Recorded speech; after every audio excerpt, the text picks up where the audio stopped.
Selamat berjumpa kembali dalam layanan audio Sahabat Seperjalanan. Hari ini adalah hari Kamis 31 Agustus 2023. Tema renungan saat teduh kita dengan judul Ayub diberkati kembali. Ayub diberkati kembali. Firman Tuhan terambil dalam Ayub 42 ayat 12 sampai dengan ke-16. Demikian bunyi firman Tuhan. Tuhan memberkati Ayub dalam hidupnya yang selanjutnya lebih daripada dalam hidup yang dahulu.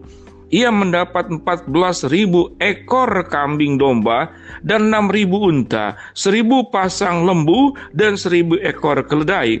Ia juga mendapatkan 7 orang anak laki-laki dan 3 anak perempuan. Dan anak perempuan yang pertama diberikan nama Yemima, yang kedua Kesia, dan yang ketiga Keren Hapuh. Di seluruh negeri tidak terdapat perempuan yang secantik anak-anak Ayub.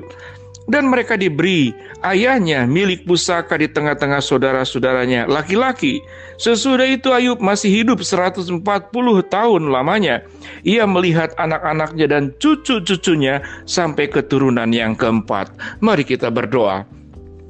Bapa yang di dalam surga, biarlah tatkala kami belajar tentang kisah Ayub, kami tidak hanya belajar tentang penderitaan, namun kami belajar melihat bagaimana rencana dan karya Allah secara utuh dalam hidup Ayub yang Tuhan berikan usia sampai 140 tahun. Dalam nama Tuhan Yesus kami berdoa, amin. Shalom sahabat seperjalanan yang dikasihi Tuhan, kita akan belajar bahwa dalam hidup ini ada yang namanya rancangan Allah dan rencana Allah. Ada rancangan Allah dan rencana Allah. Dan di dalam rencana Allah, rancangan itu terjadi. Sahabat seperjalanan yang dikasihi Tuhan, sewaktu masih kecil saya berpikir, orang membangun rumah buat apa? Buat fondasi dalam-dalam. Masih tidak mengerti. Kan bisa saja dari tanah langsung saja naik ke atas. Mengapa bersusah-susah membuat fondasi? Dan sewaktu belajar tentang biologi di sekolah itu diajarkan dari kacang hijau bagaimana bertumbuh jadi kecambah. Kemudian saya melihat prosesnya di dalam pelajaran itu. Ternyata yang dilakukan pertama adalah berakar ke bawah.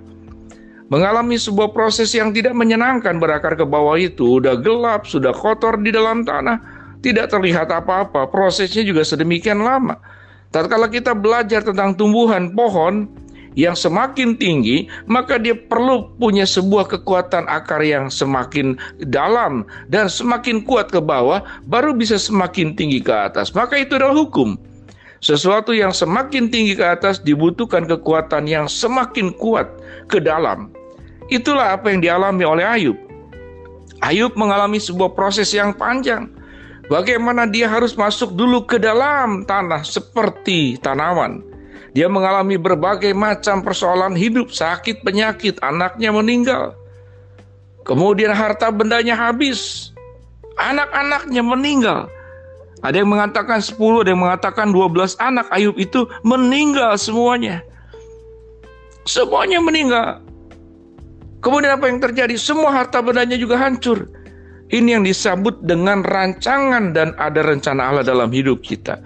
Suatu kita melihat seperti Ayub, berbagai macam persoalan-persoalan hidup yang menimpa kita, maka kita sedang dilatih Tuhan tidak bertumbuh dulu ke atas.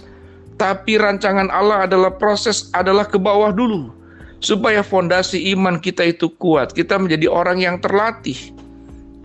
Sehingga sewaktu berkat Allah itu tercurah naik ke atas, mendapatkan kesuksesan yang semakin baik di kemudian hari. Karena fondasinya itu kuat dan kokoh. Tetapi kalau fondasi tidak kuat dan kokoh, ketinggian itu akan terbatas. Kita tidak mungkin mencapai ketinggian yang maksimal. Mengapa tidak mencapai ketinggian yang maksimal? Karena akar yang ke bawahnya pun tidak kuat. Apa yang diberkati oleh Allah kepada Ayub? Yang firman Tuhan katakan, Tuhan memberkati Ayub dalam hidupnya selanjutnya lebih daripada dalam hidup yang dahulu. Ia mendapat 14.000 ekor kambing domba dan 6.000 unta, 1.000 pasang lembu dan 1.000 ekor keledai betina. Ia juga mendapat 7 orang anak laki-laki dan 3 anak perempuan. Jadi kalau anak Ayub meninggal 10, Tuhan kembalikan 10 kembali. Dan anak perempuan yang pertama diberi nama Yemima, dan yang kedua Kesia, dan yang ketiga Keren Hapuh. Di seluruh negeri tidak terdapat perempuan yang secantik anak-anak Ayub, dan mereka diberi ayahnya milik pusaka di tengah saudara-saudaranya laki-laki. Sesudah itu Ayub masih hidup 140 tahun lamanya. Ia melihat anak-anaknya dan cucu-cucunya sampai keturunan keempat. Betapa luar biasanya proses kehidupan yang dialami oleh Ayub. Ayub diberkati kembali oleh Allah, tetapi melalui sebuah proses rancangan dan rencana Allah.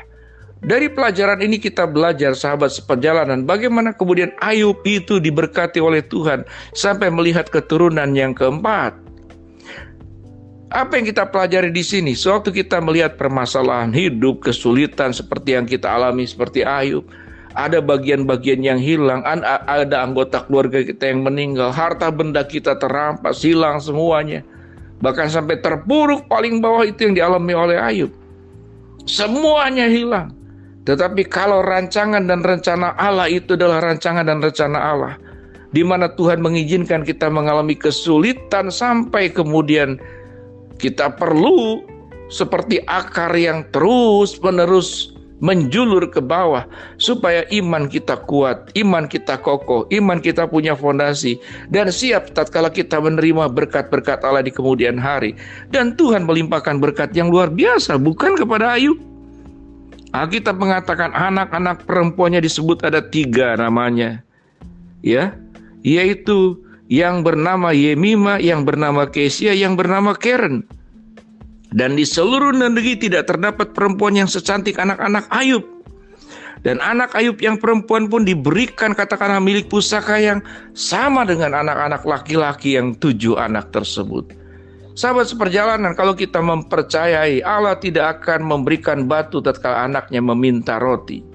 Allah tidak akan memberikan ular tatkala anaknya itu meminta ikan.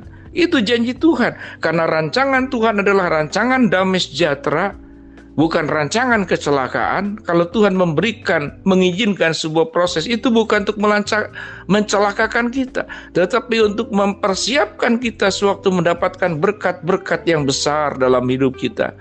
Kita menjadi orang yang tidak kaget, tidak menjadi sombong. Kemudian kita menjadi orang yang siap dan memahami segala sesuatu itu dari Allah, kembali kepada Allah. Sewaktu Allah mengambilnya, maka kita akan amin. Katakan amin. Tetapi suatu Allah dalam waktu dan rancangan dan rencananya mengembalikan semuanya, bahkan berlipat ganda daripada yang sebelumnya. Itu yang dikatakan dalam firman Tuhan. Tuhan memberkati Ayub dalam hidupnya, yang selanjutnya lebih daripada dalam hidupnya yang dahulu. Allah memberkati lebih daripada hidupnya yang dahulu.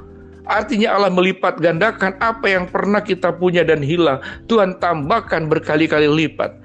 Itu adalah rancangan dan rencana Allah. Dengan demikian sahabat seperjalanan, biarlah kita tidak curiga kepada Allah, tidak menyalahkan Allah. Namun biarlah kita belajar dalam menghadapi berbagai macam perkara. Percayalah, ada saatnya Tuhan akan memberkati kembali kita dalam rancangan dan rencananya. Tetap kuat di dalam setiap persoalan yang ada. Mari kita berdoa. Bapa dalam surga, terima kasih kami sudah belajar kebenaran firman Allah bahwa berkat Allah tidak akan lari kemana-mana. Ada masanya Tuhan izinkan diambil, tetapi ada masanya Tuhan mengembalikan kembali berkat-berkat yang luar biasa, bahkan berkali lipat. Hamba-Mu berdoa buat sahabat seperjalanan yang sedang sakit, Tuhan jamah sembuhkan. Sahabat seperjalanan yang sedang menghadapi masalah, Tuhan bukakan jalan. Sahabat seperjalanan yang sedang berdoa mengharapkan sesuatu, Tuhan kabulkan dengan cara dan waktunya Tuhan. Dalam nama Tuhan Yesus kami berdoa. Amin. Shalom sahabat seperjalanan yang dikasihi Tuhan, tetap kuat menghadapi berbagai macam persoalan. Ingatlah kisah Ayub yang diberkati berkali lipat daripada sebelumnya, karena Ayub beriman dan tabah dan mengandalkan Tuhan. Shalom, Tuhan memberkati kita semua.